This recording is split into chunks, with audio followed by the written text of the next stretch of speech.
Okay, here we are, Bible Q&A. Today the question is, what is the meaning of the parable of the treasure hid in a field in Matthew 13:44? Okay, let's read the verse. It says, "Again, the kingdom of heaven is like unto treasure hid in a field, the which when a man hath found, he hideth, and for joy thereof goeth and selleth all he hath, and buyeth that field." So this is another parable that is usually falsely interpreted because people don't put the connections together of what each each part of the parable means, and each, like, the man always represents the same thing in all the parables. Okay, the sower is always the same thing. The field is always the same thing. Okay, the man is always going to be Jesus. The field is always going to be the world. Okay.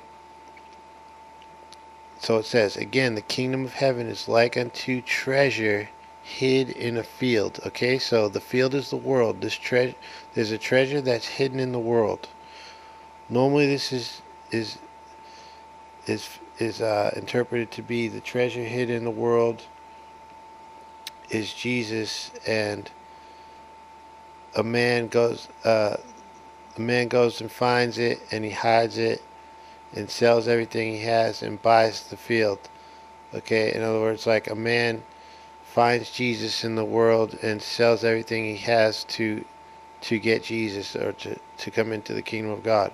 That's not what it's saying. It's saying the kingdom of heaven is like unto the treasure hid in the field. There's something hidden in the world that's a treasure,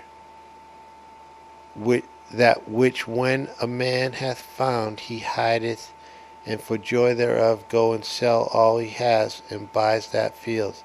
Okay, the man is Jesus. Okay, so Jesus found something in the world, the treasure hidden in the world. See, the treasure is hidden in the field, the which when a man hath found, Jesus finds us, he hides us, and for the joy thereof goes and sell all he has. Jesus,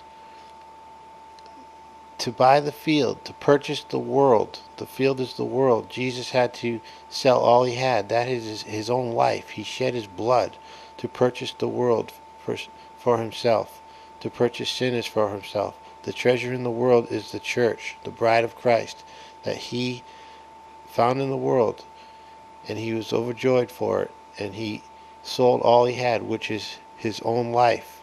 He gave himself everything he had.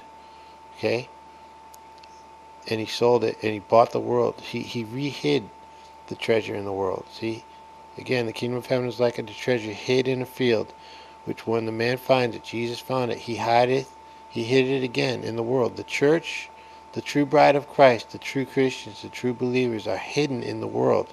We're not spiritually identified. We all physically look, whether we're saved or unsaved. You can't determine just by looking at someone whether they're saved or not. We're hidden in the world. Okay, and for the joy thereof he goes and sells all he has. He gave his life. He sold all that he had. God gave his only begotten son. That's all he had, to buy the field, to buy the world, to purchase the world for his son. That's what this parable means. So I hope you guys appreciate that. And we'll be getting into Matthew 13:45 next, which is, what is the meaning of the parable of the pearl of great price? So go ahead and check that out. If you have any questions or comments, please leave them below, and I'll be glad to answer any questions you may have concerning the Bible. Thank you very much. God bless.